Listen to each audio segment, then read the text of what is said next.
Okay, so here's a technique to get an herb roasted chicken thigh with a nice crispy skin. So I'm starting here with bone-in, skin-on chicken thighs, and they have more flavor. And what I'm going to do with them is I'm going to take herbs and garlic, I'm going to peel the skin away, and then I'm going to take herbs and garlic and stick them underneath the skin like this. Okay?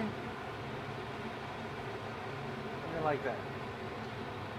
Then I'm just going to salt and pepper them.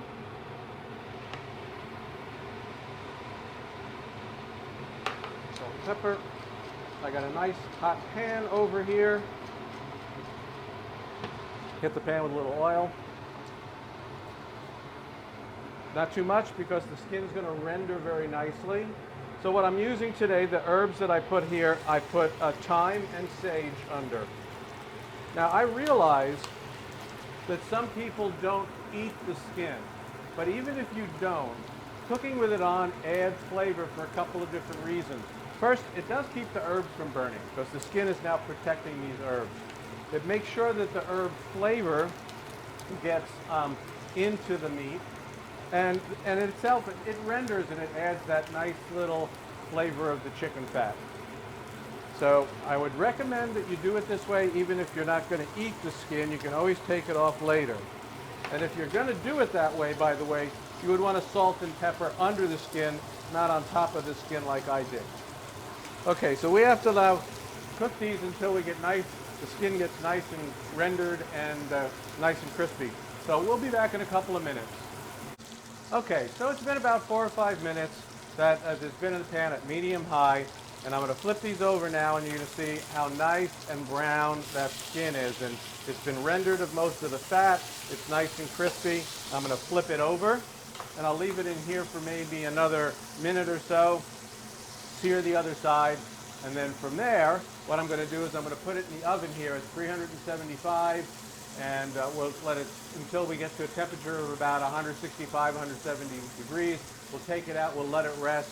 The carryover will finish the cooking process. So I'm going to do that in about a minute, and then I'll be back and we'll finish this up. Okay, so it's all rested. Here we go. Open it up there, and you see it's nice brown. Skin is nice, still and crispy. What we're going to do now is I'm going to take these herbs out. We don't need to eat the actual herbs that are in there. We'll pull those out. Particularly when it's a bunch of thyme stems. Yeah, Yes. and we're going to stick it right here on the plate. And I'm going to serve this with the same yogurt-dill sauce that I used in the Persian dumpling episode. Just to show you how versatile it is. Now we're going to let Donna have a taste. Yes. I'm serving it here while she's tasting. I made a little couscous with some almonds and butter. And then this is a squash that was have a spice rub on it, a nice little herb and spice rub on it, and roasted in the oven. It had to start it a little bit ahead of the chicken, and it's done perfectly on time. So there you go. Oh, the chicken just so juicy, just almost melt in your mouth, juicy. Nice flavor.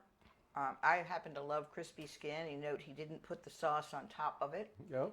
Keep it crispy. Yep. I'm looking forward to the rest of this dinner. Very good. All right, so there you have it, folks. That's a nice little way to get a nice herb roasted chicken thigh with a crispy skin. Again, if you don't want to eat the skin, that's fine. Peel it off, but you'll find, again, like Donna said, the flavor gets into it. It keeps it nice and moist. So give it a shot, and we'll see you next time.